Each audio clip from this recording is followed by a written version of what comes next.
Sometimes when you upload your site or look at it on a different computer, things can look wrong. Your text might be sitting in completely the wrong position, your images might have disappeared off the face of the earth, or your multicolored masterpiece might turn into a black and white tribute to the Times New Roman font once you hit the upload button. In this lesson, we're going to take a look at some basic web design troubleshooting. First things first. My fonts look wrong on my friend's computer.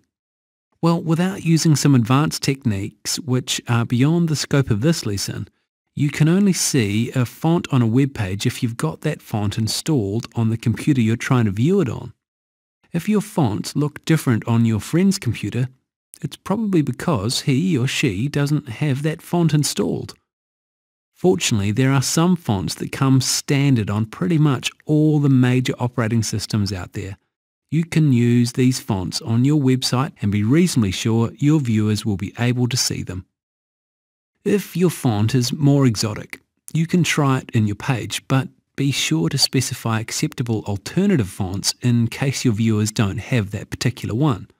For instance, H1, font family, Futura, Arial, Helvetica, Verdana and Sans serif. This is a list of fonts in order of preference. Futura is the first choice, but if the viewer doesn't have Futura, then the next choice is Arial, followed by Helvetica, Verdana, and then any old sans serif, i.e. it has no feet, font. If you really have your heart set on using a particular font and want to be sure everyone can see it, well, you have to turn it into an image. What about this question? I uploaded my website, but my images don't display. If your images were working fine when you previewed your page on your computer, preferably using your browser, not just the preview screen in your HTML editor, then 99% of the time you will have done one of the following two things. 1. You haven't actually uploaded your images, or you've uploaded them to the wrong place.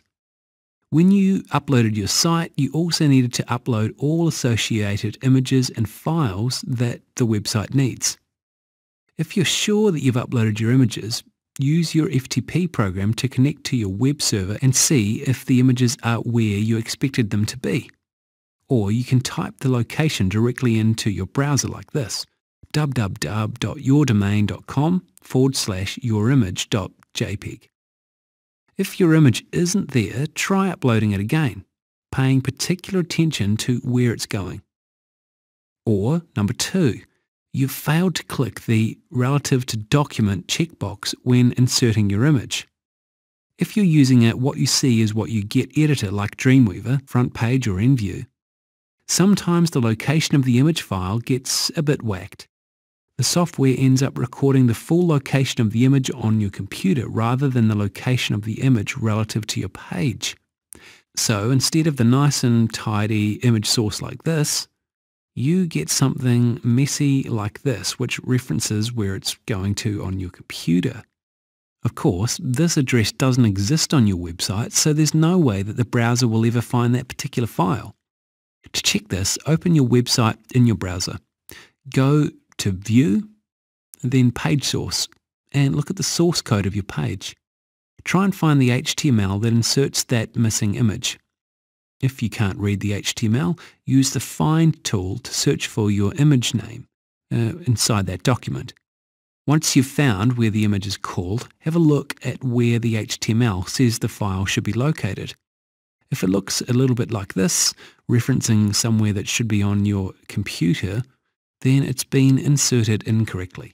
From here, you can either edit the location manually or go back to your web authoring software and insert the image again, making sure that it's being inserted relative to the document. There should be a little checkbox for that option. What about this one? I uploaded my website, but when I go to my domain, there's nothing there. First thing to check is that you're uploading your files into the part of your website where the web files go. When you first connect to your website, you won't usually be in this folder at all. You'll need to look at the file called www or http docs or public HTML and upload your files into that. Otherwise, nobody will be able to access them. The second thing to check is whether you've named your first page or your index page as index.html or index.php. When you type in your domain, first page you come to has to be called index.html, index.php, or something along those lines. The index part is the key. If you've named your site main, homepage, or something else.html, you will explicitly need to type this into your browser's address bar to see it. For example, example.com/something else.html. The index.html page is the only one that can appear without being explicitly asked for. What about this question? My external style sheet is working on one page, but I can't get it to work on my other page. Why is that? If you've got any variation on the XYZ works on one page but not on another page problem, it's probably because you're not referencing the files in question correctly. This usually happens if you've got one page that works and you've copied this page to try and make another page, but you've put the second page into a different folder or directory. The page is in a different place, but it's still following the old directions to images or CSS. To fix this, you can go into your What You See Is What You Get editor, Dreamweaver or similar, and reinsert the image or relink the CSS file. Or you can look at your HTML and fix it up there. Usually all you have to do is insert or remove some dots and slashes in front of the image or CSS file. ... means go up one directory. Slash without the dots means go to the top of the website, the root directory. File name without the dots or slashes means this folder or file is in the same folder as this HTML document.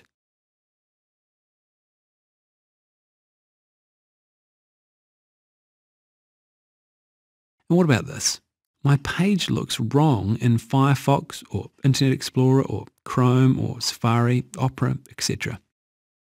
In a perfect world, a web page would look the same regardless of what web browser or operating system you viewed it on. Unfortunately, this simply isn't the case, and a page that looks perfectly fine on one machine can look very strange on another. Generally, the biggest culprit for breaking page designs is Internet Explorer. Fortunately, there are a few things you can do to reduce this problem. Number 1, use a valid doc type. Your doc type is the first line at the top of your page that looks like this. Or if you're lucky, more like this. You need to make sure, first of all, that you have one of these. Without a doc type declaration, browsers revert to quirks mode, which means that browsers try to read the page like an older browser would read the page. This is because there are many old pages on the internet that were designed to work using the various quirks of different browsers. If browsers were to stop being so quirky, then all of these pages would break. By contrast, a page that includes a doc type is effectively telling the browser that it wants to be displayed in standard mode. However, if you've designed your site without a doc type to begin with, you might find that inserting a doc type breaks your page in all browsers. This is because you may, inadvertently, have relied on these self-same quirks that the old browsers used to have. If you really want everything to look as similar as possible across browsers, it's much easier to specify a doc type and tweak your site so that it displays correctly in standards mode than it is to create a bunch of hacks and workarounds to get it working in quirks mode on all the browsers. Number 2, watch out for proprietary HTML. If you're using an older HTML editor, you might find that it's inserting things that aren't real HTML. Microsoft's front page in particular was traditionally notorious for inserting Internet Explorer only HTML that wouldn't work on any other browser. So if you've specified a doc type for your page, you should be able to run your page through an HTML validator to spot the invalid markup. Try the W3C validator service, validator.w3.org. This site will validate your own website and give you recommendations for fixing up the HTML. And time for today's lesson summary. In this lesson, we've taken a look at some of the common problems that plague web designers, including fonts looking incorrect on different computers, images not showing up, pages not showing up, even after uploading your website, items working or displaying on some pages but not others, and pages looking strange when viewed on a different machine. Anyway, that's all we've got time for today. Thanks so much for watching, and I look forward to seeing you again soon. Bye for now.